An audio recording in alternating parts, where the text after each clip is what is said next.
Hello, good morning and good afternoon or good evening. I forgot the good evening part. Welcome to the August 2026 PowerShell community call where everyone is welcome to join and discuss the PowerShell project and its development. Hey, look, we've got an amazing agenda this time posted in the meeting chat and a link to the meeting discussion. Please feel free to do what? Oh, post questions in the discussion issue that we have there, or just right here in the chat and things like that. And please make sure to check out and follow the code of conduct. Once again, ladies and gentlemen, it's August. I'd like to say happy 20 years to the release of PowerShell. 20 years ago in November is when it got released. And so once again, happy 20 years. And on this August, a 20-year celebration of PowerShell, I was asked to figure out a way to use the word fjords in a sentence. Well, I haven't figured it out yet, but a big nod and appreciation to all the MVPs and community folks in Sweden for that one. So to our agenda today. We've got an action-packed agenda. We brought some demos along with us as well. And so I'm just going to go ahead and kind of go down the list. And first up is we've done some release updates to PowerShell. And I see Justin here. Justin, would you want to say good morning and tell us a little bit about those release updates? Sure, Jason. Good morning, everyone. Can everyone hear me? Can you hear me, Jason? Yep, we can hear you, sure Justin. Can. All right, You're perfect. Good. Yeah, so PowerShell releases. I think we got 7.4.19, 7.5.10, 7.6.5 available. And as many of you might have noticed, our release tempo has increased and we're getting better at releasing every month. And I think a noticeable improvement here that we're making, it's not this time around, but we started testing sim shipping with .NET. So we're going to get PowerShell releases even earlier, hopefully soon, maybe. Soon. I love that. That's good. I love that. Soon. We'll see when that happens. But these three releases made a definite step towards that goal. A lot of good news there. Yeah, I think that's it for me. Should I direct it to Steve? That's perfect, Justin. Thank you so much for the update. And yeah, we're looking, we've been working on the shipping cadence and getting close to sim shipping. So big appreciation to the maintenance crew and all the folks that are doing that work. Thanks, Justin. I know we're going to see you again in a minute. Now on to DSE version 3. Steve, do you want to talk about the upcoming GA? Yes. So the current plan is that we're going to ship 3.3 RC2, hopefully today, but if we can't make it today, it'll be probably Monday because we don't want to ship on a Friday. And the main changes from RC1 to RC2 is we got a bunch of good feedback from a particular user on the GitHub repo around the new Windows firewall resource. So they wanted to be able to make sure they can use that firewall resource for both auditing and for setting rules for firewalls. So they had some really good use cases, and that basically required making some design changes in the resource, and we're learning from that. So that's really good stuff. The other thing I want to make sure people are aware of, with the 3.3 RC1 release, which is already out, we also started publishing to Microsoft packages.microsoft.com. So these are Linux packages. So these are RPMs and debs.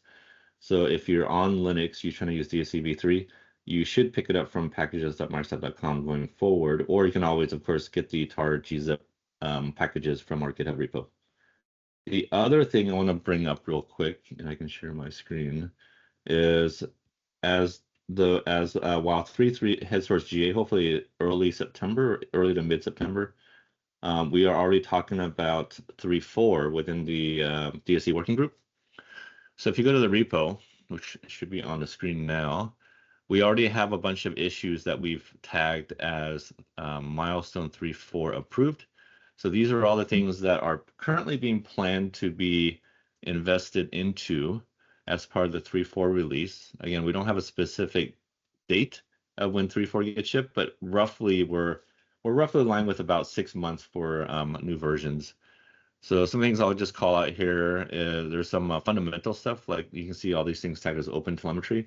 This should really hopefully address some of the tracing issues that we've had open over time. We also have stuff like this new thing called actions. So this again is based off of actual real user feedback where, for example, we have some internal customer that was trying to install a particular application. And for them, one of the things they need to do is if they need to install a new version, they actually, because of the way Windows works, they might have to actually kill that executable. So this would be an action, right? So we don't want to have people produce these, let's call them artificial resources, which should really be more about state. And if there are actions that need to be taken, then like killing a process, potentially from rebooting the system, then we'll have a new type of, I don't want to overload the word resource, but a new type of thing called actions that can be supported. There's also things around DSC as a subsystem, SSH subsystem, and also I think the ORAS stuff is supposed to be in here, but I don't see it. But we're starting to think about how do we now expand DSC so it can do more management at scale. So rather than doing one machine to one machine, you can do one to many, and leveraging SSH and also ORAS, OCI type of stuff is the direction we're heading. You can also see there's a Python adapter. There's already a draft PR up from some of our working group members from the community. So hopefully once that is published, then we can start seeing more Linux specific resources written in Python. And there's some signing stuff as well. So meaning that you can require that the resource manifests are signed. You can also require that the configurations are signed, things like that. So if there are any things that you need for your deployment, if you're starting to use DSC v3 and you'd like to see it in 3.4, I would say either open an issue, or if there's an existing issue, mentioned Jason might be the best way to go, and he can bring it up to the working group's attention to see if it's going to make it in 3.4. If it doesn't make it in 3.4, it can always make it in 3.5, 3.6, whatever the case may be. So don't worry about that. That's pretty much all I got. Did you have I have a reminder here. Did you want to mention Thomas Netto's RFC? I think I have the link. So his RFC is on the Python adapter, but Heis actually reminded me to mention a different RFC. Let me actually make sure my screen again. Because I'm also hoping, well, I think the PowerShell community, which let's see, OpenDSC side is going to do the actual work, but where is it? This one. So I did create this RFC for the PowerShell author experience for writing in a configuration. So this is kind of like the replacement for the configuration keyword. There's a bunch of text in here, but you can also skip to, there's two different experiences. One will probably happen sooner before the other one, but basically how do we enable like both tab completion, but also consistency with how you may write PowerShell scripts, and it'll generate a resulting DSC compatible configuration file. It'll probably be a JSON. I would love to get people to look at this and give their feedback, especially for those who have prior experience working with PSDSC v2 and the configuration keyword. And then you can kind of also see a potential pester-like experience that would be built on top of the prior experience, which is really about .NET types and stuff. So do add your own comments in here. This is a work in progress. That's why it's in draft. But although it's in draft, I do want people to provide their feedback now. Right. Outstanding. Thank you. Folks, before we move on, I just want to, Ryan Yates, thank you so much for putting that in. So Ryan typed in, it's 10 years being open source as of this past Tuesday. That was a date I was totally unaware of, so I'm going to turn to my friend Sean and see if there's some way we can work with this to add it to our normal celebration list. So thanks for pointing that out. Up next, I'm so excited about this. Andrew Pla, the famous Andrew Pla from the PowerShell podcast, is here to talk to us about some news and stuff and community. So Andrew, thanks for being here. Take it away, sir. Thank you. And I saw there's quite the agenda, so I will try and be efficient. Hello. There is this thing called the PowerShell podcast. It comes out every single week. Been doing it for a while. There's some great episodes out there recently. I think Jake Hildreth, our boy in the chat here, Fred's another great recent episode. But what I'm looking for is other folks who would like to join, who haven't been on before. So if you know anybody, please suggest it. I'm at Andrew Plotek everywhere. Discord and LinkedIn are my preferred ways to hear from people. I'm exploring something called like more of a conversation where it's me and multiple people, and maybe there's some topics you'd like to see addressed where it's not just a one-to-one interview. Maybe we're talking about different things. Same thing kind of applies for PowerShell Wednesday, which is a weekly stream that I do. Think of it like a conference talk, but kind of more interactive and lower key. Open for some first-time speakers there or folks who haven't been on for quite a while. It doesn't have to be like a big polished. It can be just like a little demo. Maybe we can code something together. We're here to help you. And along the lines of sort of helping people get involved in the community, branching out to the slightly more open source side of things, which I guess is good timing wise. Gilbert, make sure to get over here right now.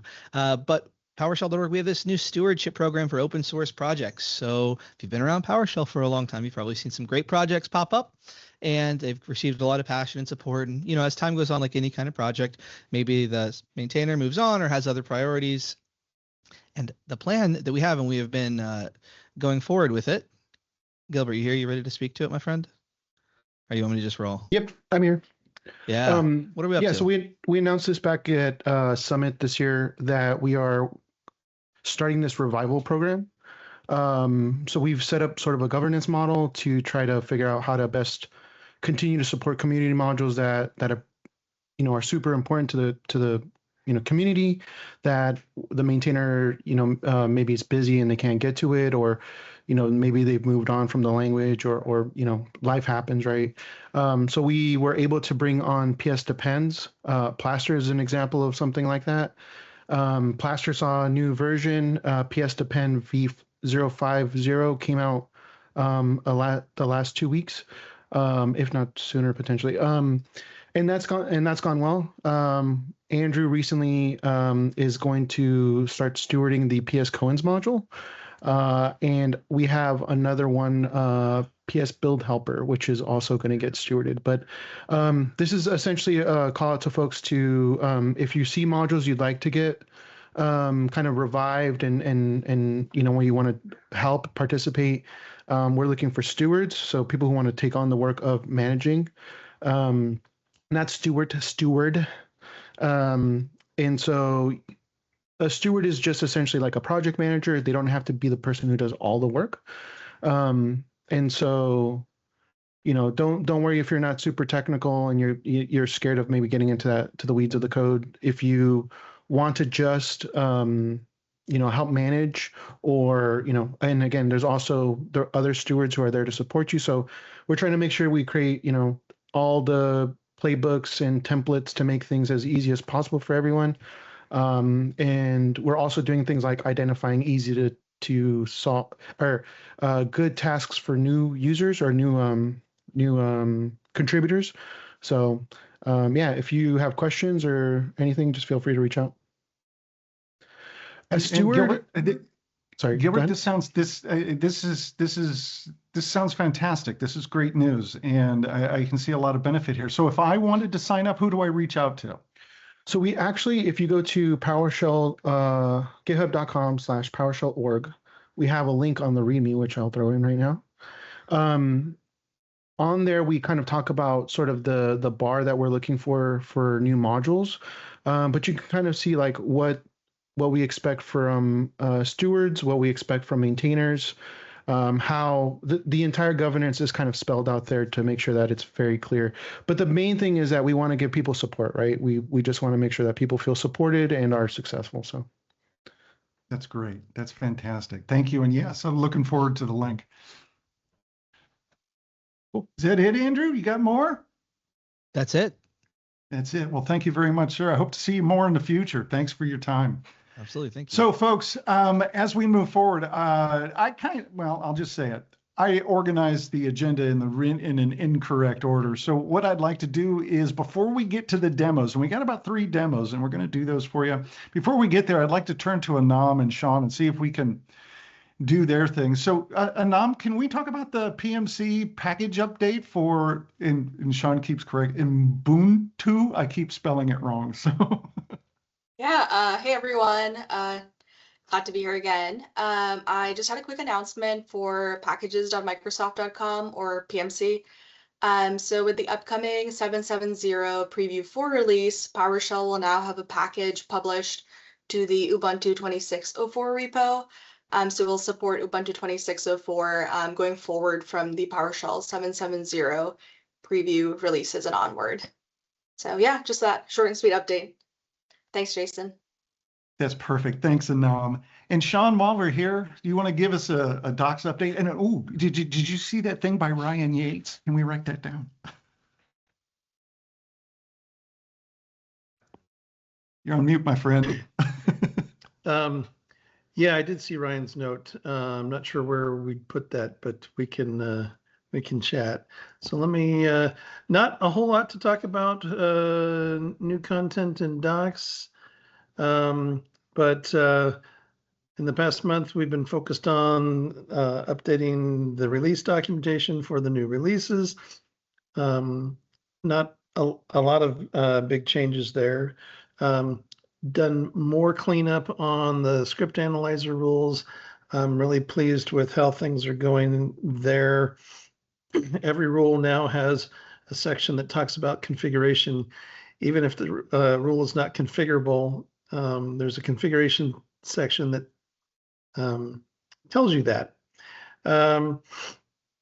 And one of the bigger changes in 7.7 was the new GUID command now creates version 7 format UUIDs.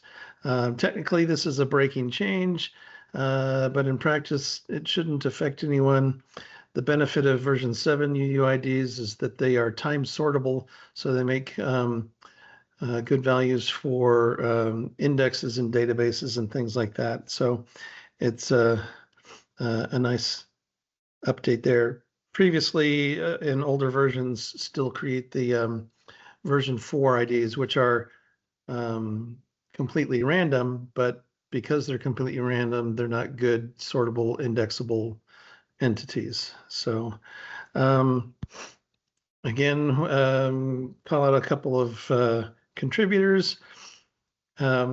We appreciate quality contributions from the community and encourage more. And I've been working on a lot of other feedback channels, improving the docs. So it's just been incremental updates. Not a lot new to talk about, though.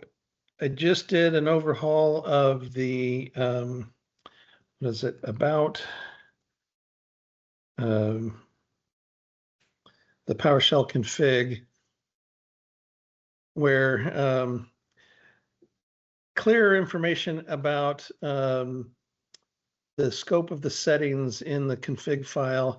And that's important to kind of get this stuff clarified, because this is an area that will be changing in the next few releases as we start to look at moving things like where your data directory is for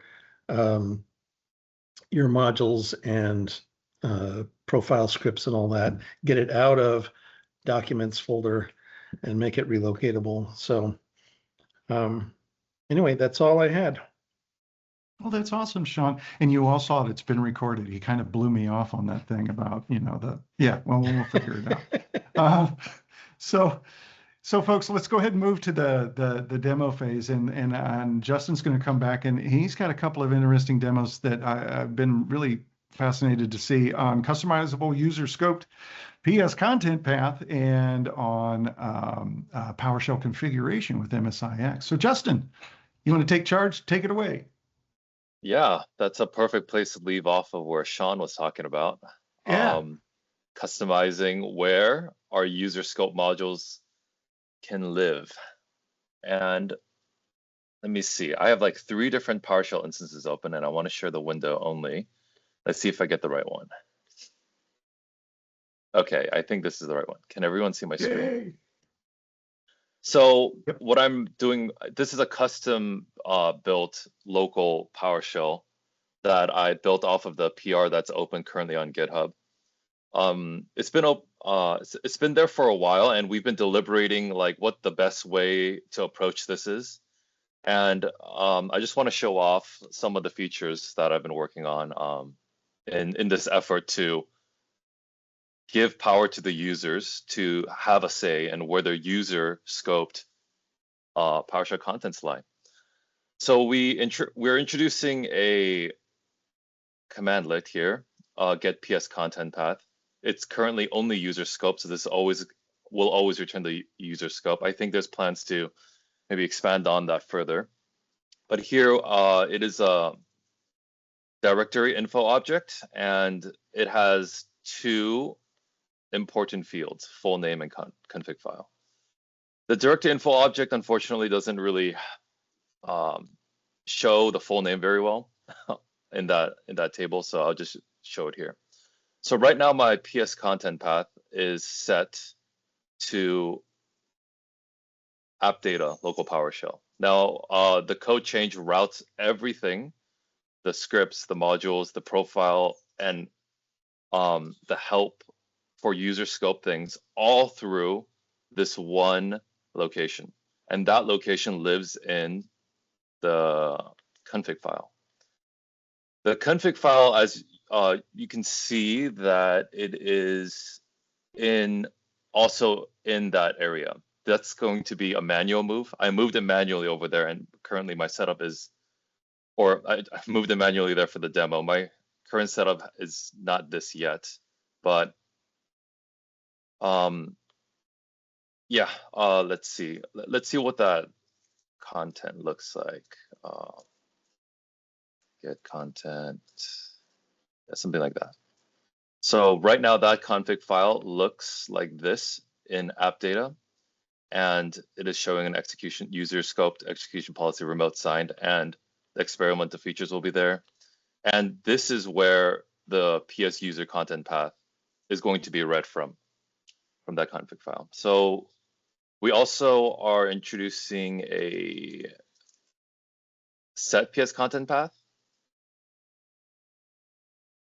Let's see. I want to do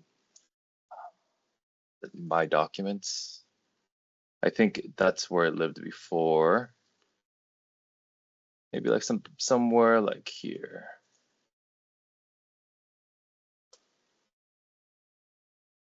Do yes to all. And I'll need to restart PowerShell. Perfect. And upon restarting PowerShell, I'm also using a custom built PS read line here. It's a little finicky switching between the modules because this custom built PS read line is not in both places. And now that user PS content path has changed. And actually this error kind of shows where it changed the location where the modules are being read from. So I'm excited to see this go in. I think it's in a good place. Yeah, there's a lot of nitty-gritty details here that it would be hard to demonstrate and hard to articulate here on this meeting. But yeah, feel free to discuss and raise questions in the PR. And yeah, I see some hands up. Can we Justin? Yeah. Or should we save that for? Yeah. I can since you have the issue up, I can look there. I was just wondering, obviously you have to save this setting somewhere. So when you do this, is the new location this app data local config file? Is this just where the executable is now going to look for it? Is that PowerShell.config.json? Is that like the hard coded path where it finds where to put the new update? Yeah, that was a tricky thing I wanted to get into, but I was kind of afraid. But good thing you brought it up. So we've made it a tiered, like, what is it? A fallback system. So it first looks, with this change, it'll first look in this new location.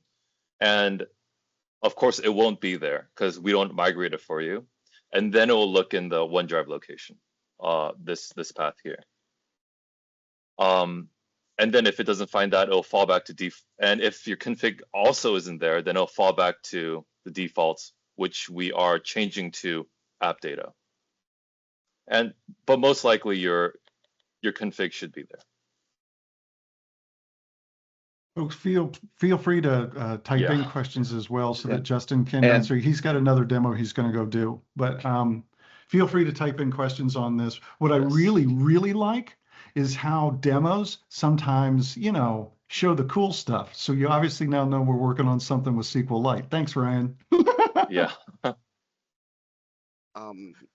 Real quickly, I would also recommend push and pop as verbs for this content path. And I was going to recommend that before you started talking about using like an internal stack to represent the fallback mechanism. Now I really think push and pop are appropriate verbs for that scenario. The case that I really want them for is get work trees. So I can push and pop into the work tree directory and just import my modules normally. And I would have to remember which work tree I'm in and to go to the right work tree root and to import the module from there. Rant over, have fun. Next demo, please. Thank you. Thanks for the Yeah, feedback, that's interesting, James. Yeah. Thanks.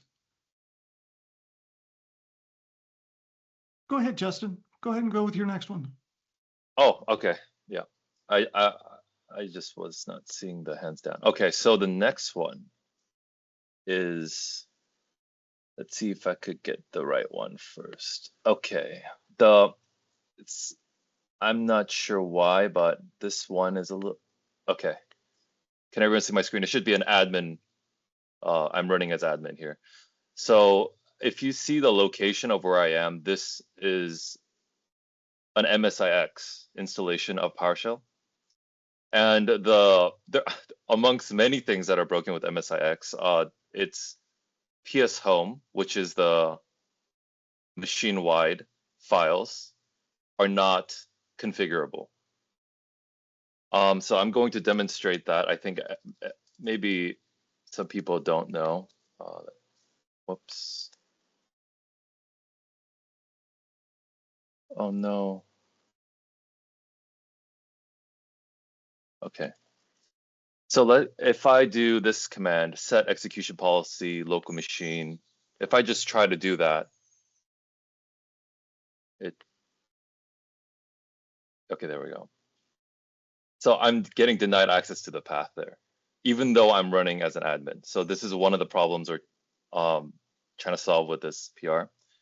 I'll switch to the other screen, which is a custom built PowerShell yet again for local machine only here. So here, these are kind of acting funny to me. Okay. Now here we have, let's see, get execution policy. I could do that and get execution policy list. Now I should have done get execution policy before, but it was set to remote signed, and now I just set it to bypass, and it doesn't say it doesn't give me that error of I don't have access to it. And the reason why, the way we get around this is by changing, also, again, we're changing the location of the config from PS Home to program data. There was much deliberation on where to actually set this configuration file, and I think program data is the right way. I think we're kind of settling down on that. And yeah, this is an exciting change to go in. And with this, once we kind of carve out our space and program data for all the MSIX machine-wide settings files, then a lot of those MSIX problems will be solved, hopefully. Yes, are there any questions for this? Justin, is your hand raised again, or? Sorry, I think it was left over. That's awesome. Maybe I could show you where this lies. Will this work? No. PFN. Let's see. Yeah, then config.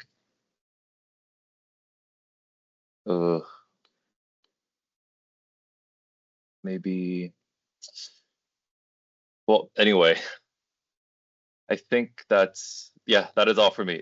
It lies in the program data under the package family name. It's going to be channel specific, so it's going to be LTS is going to have their own channel, LTS channel, system-wide configs. Preview is going to have its own, and stable is going to have its own. So I think this solves it nicely for the time being. And yeah, the PR is open for this as well. I'll post the PR in the chat so that everyone can look at it.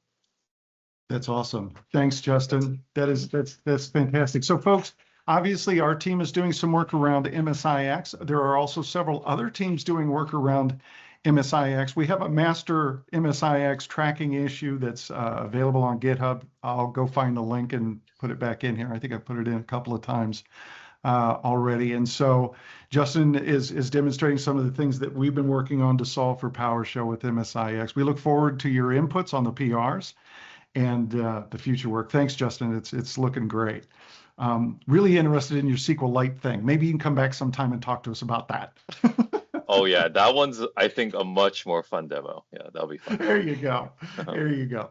Thank you. And with that, we've got one more demo left, and I think that's with Amber on PSResourceGet concurrency improvements. Is that right? Hi, yes, that is correct. Let me share my screen.